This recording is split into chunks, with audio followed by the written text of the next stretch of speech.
बिस्मिल्लाहिर्रहमानिर्रहीम। एक भाई ने एक वीडियो इरसाल किया जिसमें एक साहब ये कह रहे हैं कि कुरान ख़वानी का सवाब मुर्दों को नहीं पहुंचता। ये कहाँ तक दुरुस्त है? तो इसका जवाब ये है कि ये अक़ीदा कि कुरान ख़वानी का सवाब मुर्दों को नहीं पहुंचता, ये गैर मुक़ल्लिदीन हज़रात का अक़ीदा है। गैर मुक़ल्लिदीन हज़रात वो कहलाते हैं जो चारों इमामों में से किसी की पैरवी नहीं करते। इसी के साथ उनका दूसरा अक़ीदा ये भी है कि दुआ है, सदक़ा है, खैरात है, इसका सवाब मुर्दों को पहुंचता है।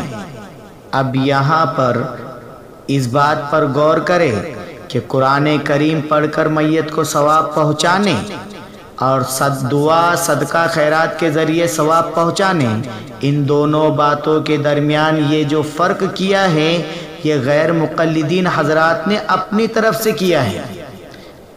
हालांकि हदीस शरीफ में मुर्दों के सामने सूरह यासीन पढ़ने का तज़किरा है। अबू दाऊद शरीफ जिल्द नंबर 1 सफ़ा नंबर 445 पर हज़रत माक़ल बिन यसार रज़ी अल्लाहु अन्हु की रिवायत है, क़ाल रसूलुल्लाह सल्लल्लाहु अलैहि वसल्लम इक़राऊ यासीन अला मौताकुम। इसी तरीके से शुअबुल ईमान जिल्द नंबर 7 सफ़ा नंबर 16 पर हज़रत अब्दुल्ला बिन उमर रज़ी अल्लाहु अन्हु की हदीस है, समिअतु नबिय्य सल्लल्लाहु अलैहि वसल्लम यक़ूल इज़ा माता अहदुकुम फ़ला तहसबूहु व अस्रिऊ बिही इला क़ब्रिही वल्यक़रा इंद रअसिही फ़ातिहतल किताब व इंद रिजलैहि बिख़ातिमतिल बक़रा फ़ी क़ब्रिही। यानी जब मुर्दे को दफन कर दिया जाए तो मुर्दे को दफन करने के बाद उसके सर की तरफ से और पैर की तरफ से सूरह बकरा के शुरू और आखिर की आयत पढ़ने की तरगीब आई है। अगर इस पढ़ने से मुर्दों को सवाब नहीं पहुंचता तो हदीस में जो पढ़ने की तरगीब है उसकी फिर कोई वजह नहीं हो सकती, ज़रूर सवाब पहुंचता होगा। अब यहाँ थोड़ा गौर करो कि उन लोगों ने कहा दुआ का सवाब पहुंच सकता है, यानी दुआ का सवाब पहुंचता है। थोड़ा गौर करें, यहाँ दुआ का सवाब पहुंचता है तो दूसरों का अमल है, दूसरे की मेहनत है जिसका सवाब मैयत को पहुंच रहा है। जब दुआ का सवाब पहुंच रहा है तो कुरान करीम की तिलावत करने के बाद अगर कोई आदमी यूं दुआ करे कि ए अल्लाह मैंने जो कुछ पढ़ा है इसका सवाब फुला मैयत को पहुंचा दे, तो इस तरह दुआ करके सवाब पहुंचाने में क्या रुकावट है? हालांकि शुरू में हमने बताया कि ये गैर मुक़ल्लिदीन हज़रात दुआ का सवाब पहुंचाने के कायल हैं, यानी ये कहते हैं कि दुआ का सवाब पहुंचाया जा सकता है। और कुरान करीम को तिलावत करके यानी कुरान ख़वानी का सवाब भी दुआ के ज़रिए जब पहुंचाया जाता है तो फिर इन हज़रात का दुआ के ज़रिए सवाब पहुँचाने का तो इकरार करना और कुरान ख़वानी का सवाब दुआ के ज़रिए पहुँचाने का इनकार करना, ये दो अपोजिट बातें इनकी आ रही है, ये दुरुस्त नहीं है।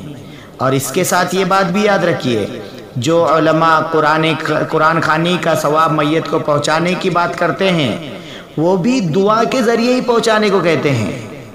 ये लिखा हुआ है अल बहरुर राइक जिल्द नंबर 3 सफ़ा नंबर 105 पर। उसकी इबारत है वल अस्लु फ़ीही अन्नल इंसान लहु अन यजअल सवाब अमलिही लिगैरिही सलातन औ सौमन औ सदक़तन औ क़िराअत क़ुरआनिन औ ज़िक्रन औ हज्जन औ गैर ज़ालिका इंदा अस्हाबिना बिल किताबि व सुन्नह।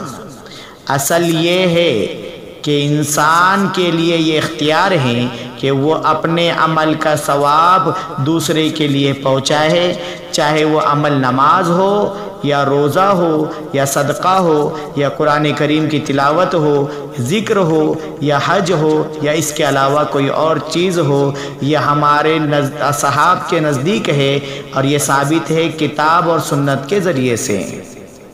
امید ہے ان باتوں سے اس مسئلے کی وضاحت پوری طریقے سے ہو گئی ہی ہوگی۔ اللہ رب العزت ہم سب کو عمل کی توفیق عطا فرمائے۔